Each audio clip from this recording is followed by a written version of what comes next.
नमस्कार, जियो पॉलिटिक्स में आप सभी का स्वागत है। रिसेंटली पाकिस्तान से एक बहुत ही इंटरेस्टिंग न्यूज निकल कर आ रही है, जहां पर यह बताया जा रहा था कि जो पिछली पाकिस्तान की गवर्नमेंट थी, यानी जो शहबाज शरीफ की गवर्नमेंट थी, उन्होंने जाने से पहले अपनी संसद में कुछ बिल को पास कराया था और वो जो बिल थे वो प्रो मिलिट्री बिल थे। तो पाकिस्तान की संसद में ये बिल पास होने के बाद पाकिस्तान के राष्ट्रपति के पास ये जाते हैं ताकि उनके साइन के बाद इस बिल को एक्ट में बदला जा सके, यानी एक कानून बन जाए। लेकिन पाकिस्तान की संसद में तो ये बिल पास होता है, पर पाकिस्तान के राष्ट्रपति इस बिल पर साइन करने से मना कर देते हैं, इस बिल को साइन नहीं करते हैं। इसके बावजूद यह बिल अब एक्ट बन चुका है, यानी पाकिस्तान के राष्ट्रपति का फेक साइन करके इस बिल को एक्ट में बदला गया है, जबकि पाकिस्तान के राष्ट्रपति का यह कहना है कि उन्होंने इस बिल पे साइन नहीं किया है। तो हम इस वीडियो में जानने का प्रयास करते हैं कि पाकिस्तान में ये नई कंट्रोवर्सी क्या है, पाकिस्तान के प्रेसिडेंट ने इन बिल्स पर साइन करने से क्यों मना किया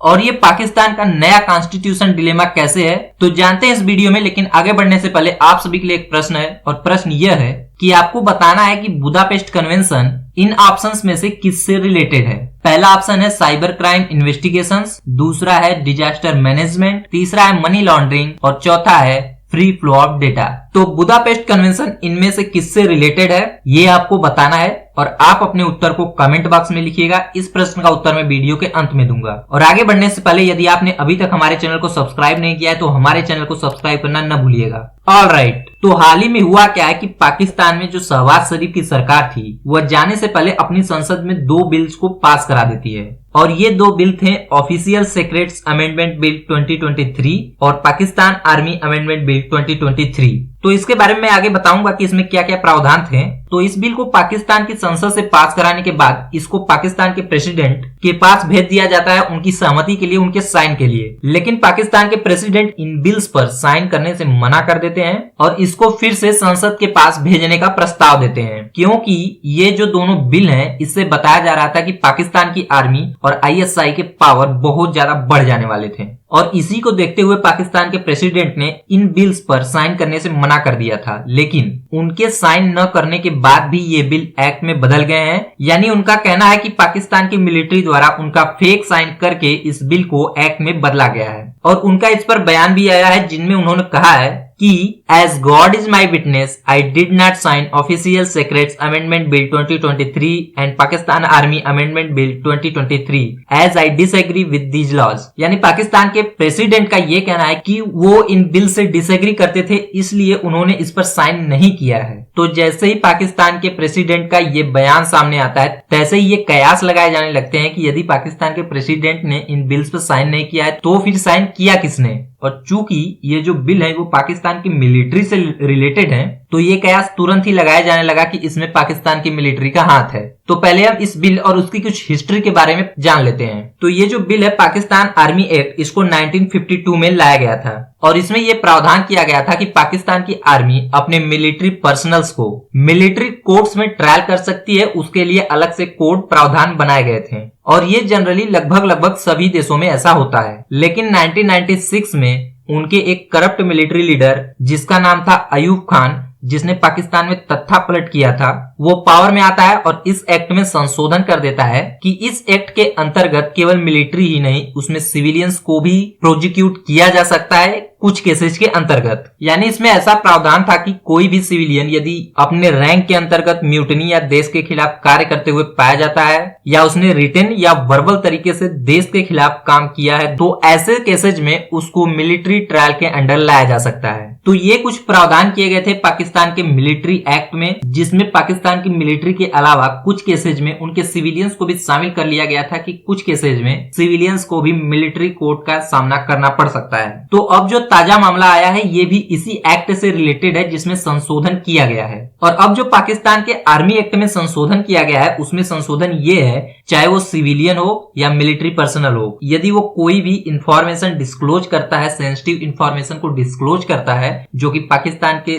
सिक्योरिटी या उसके मिलिट्री से रिलेटेड होंगे, तो उसको 5 साल तक की जेल की सजा सुनाई जा सकती है। और जो ऑफिशियल सीक्रेट्स अमेंडमेंट बिल है उसमें पाकिस्तान की इंटेलिजेंस एजेंसी यानी ISI को बहुत ज्यादा पावर दे दिया गया है। यानी पाकिस्तान की जो इंटेलिजेंस एजेंसी है, इस अमेंडमेंट के बाद उसको ये पावर मिल गया है कि वो किसी भी सस्पिशियस व्यक्ति पे, ऑर्गेनाइजेशन पे या कोई भी ऐसा जो कि पाकिस्तान के खिलाफ या पाकिस्तान के मिलिट्री के खिलाफ कार्य कर रहा है, तो संदेह के आधार पर ही उस पर जासूसी की जा सकती है। इलेक्ट्रॉनिक या फिजिकल किसी भी तरीके से उस पर नजर रखा जा सकता है। तो इस अमेंडमेंट के जरिए पाकिस्तान की आर्मी को जिस तरीके से पावर दिए जा रहे थे, इसी को लेकर के पाकिस्तान के बहुत सारे पॉलिटिशियंस, मीडिया पर्सन्स और यहाँ तक कि पाकिस्तान के राष्ट्रपति भी इससे नाराज थे कि इस तरीके से पाकिस्तान की आर्मी को पावर न दिया जाए, क्योंकि ऑलरेडी पाकिस्तान की आर्मी पाकिस्तान के पॉलिटिक्स में इतना डोमिनेट करती है, तो पाकिस्तान की आर्मी को और ज्यादा पावर देना अच्छा नहीं है। यानी अब पाकिस्तान की आर्मी को ये पूरा खुला छूट मिल चुका है कि वो जब चाहे, जैसे चाहे, जिसका भी जासूसी कर सकते हैं। वो पाकिस्तान में किसी भी पॉलिटिशियंस को या जर्नलिस्ट को या किसी भी व्यक्ति को जब चाहे तब उठा सकते हैं या गिरा सकते हैं, या उन्हें गिरफ्तार किया जा सकता है, और स्पेशली उनको पाकिस्तान के मिलिट्री कोर्ट्स में सजा दिया जा सकता है,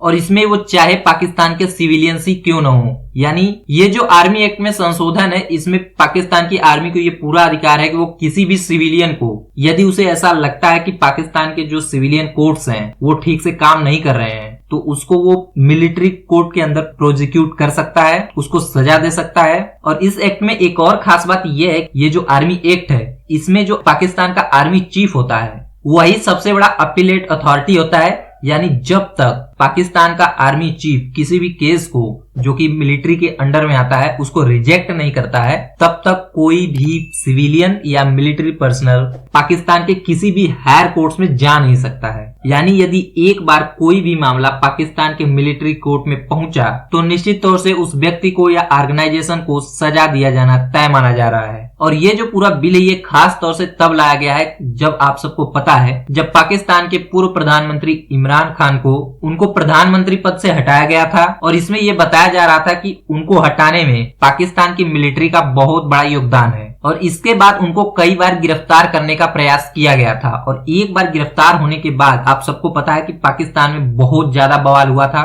पाकिस्तान की जनता द्वारा पाकिस्तान में बहुत ज्यादा दंगे किए गए थे, खास तौर से पीटीआई यानी इमरान खान के समर्थकों के द्वारा, और खास तौर से सबसे ज्यादा निशाना बनाया गया था पाकिस्तान के आर्मी इंस्टीट्यूशंस को। और इस बवाल के बाद आप सबको पता है कि पाकिस्तान के सुप्रीम कोर्ट के द्वारा इमरान खान को राहत दे दिया गया था, यानी उन्हें रिहा कर दिया गया था। इसके बाद शहबाज शरीफ सरकार थी, उन्होंने इसका विरोध किया था कि जो सुप्रीम कोर्ट ने किया है वो बहुत गलत है, और इस बात को लेकर के पाकिस्तान की गवर्नमेंट ने अपनी ही सुप्रीम कोर्ट का घेराव भी किया था, उसका विरोध भी किया था, उसके सामने विरोध प्रदर्शन भी दर्ज करवाया था। और तभी पाकिस्तान की गवर्नमेंट ने पहले ये आदेश जारी कर दिया था कि ये जो इमरान खान के समर्थकों के द्वारा पाकिस्तान में इतना विरोध प्रदर्शन हुआ है, दंगे हुए हैं, मिलिट्री इंस्टीट्यूशंस पे हमले किए गए हैं, इसका जो ट्रायल होगा वो पाकिस्तान के सिविल कोर्ट में नहीं चलेगा, ये सारे केस पाकिस्तान के मिलिट्री कोर्ट में एग्जीक्यूट किए जाएंगे। और जाते जाते शहबाज शरीफ गवर्नमेंट ने आर्मी से रिलेटेड 2 बिल में संशोधन किया है, जो कि मैंने आपको पहले ही बताया।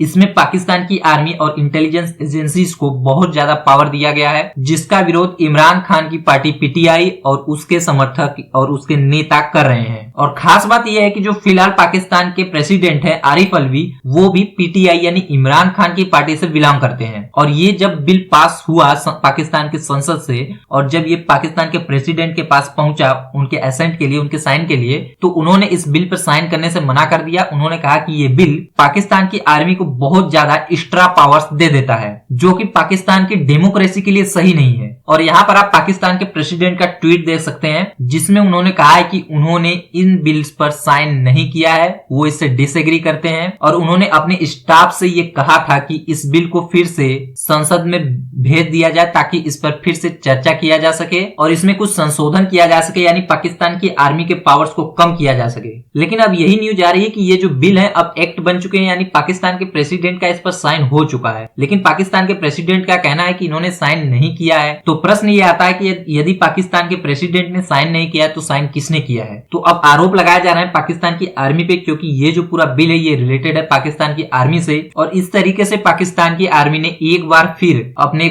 संविधान को दरकिनार करते हुए पाकिस्तान में अपने पावर को लीगली गेन किया है। यानी जो आप इतिहास जानते हैं कि पहले पाकिस्तान की आर्मी मिलिट्री कू किया करती थी, यानी तख्ता पलट किया करती थी, लेकिन फिलहाल तो वह डायरेक्ट तत्थापलट तो नहीं कर रही है, लेकिन इनडायरेक्ट तरीके से वह पूरे पाकिस्तान पे अपना धीरे धीरे कंट्रोल करती ही जा रही है। और वैसे भी आप सबको पता है कि पाकिस्तान में पाकिस्तान की आर्मी की ही चलती है और पाकिस्तान की आर्मी के सामने पाकिस्तान में कोई भी पॉलिटिशियन हो या कॉन्स्टिट्यूशनल पोस्ट हो उसका कोई महत्व नहीं है, क्योंकि आप सबको पता है कि जिस देश में आजादी के 76 साल बाद भी आधे से ज्यादा समय तक पाकिस्तान की आर्मी ने राज किया हो और आज तक पाकिस्तान का कोई भी प्राइम मिनिस्टर अपने 5 साल के कार्यकाल को पूरा न किया हो, हर बार मिलिट्री कू या मिलिट्री सपोर्ट से उनको हटा दिया गया हो, तो ऐसे देश में एक कॉन्स्टिट्यूशन का रहना भी एक मजाक ही है। लेकिन फिर भी हम जानते हैं कि पाकिस्तान एक डेमोक्रेटिक कंट्री है, तो पाकिस्तान चल रहा है, चाहे उसको मिलिट्री चला रही हो। आपका इस न्यूज पे क्या कहना है कमेंट करके बताइएगा। अब आते हैं अपने प्रश्न के ऊपर। तो प्रश्न ये था कि बुदापेस्ट कन्वेंशन इनमें से किससे रिलेटेड है?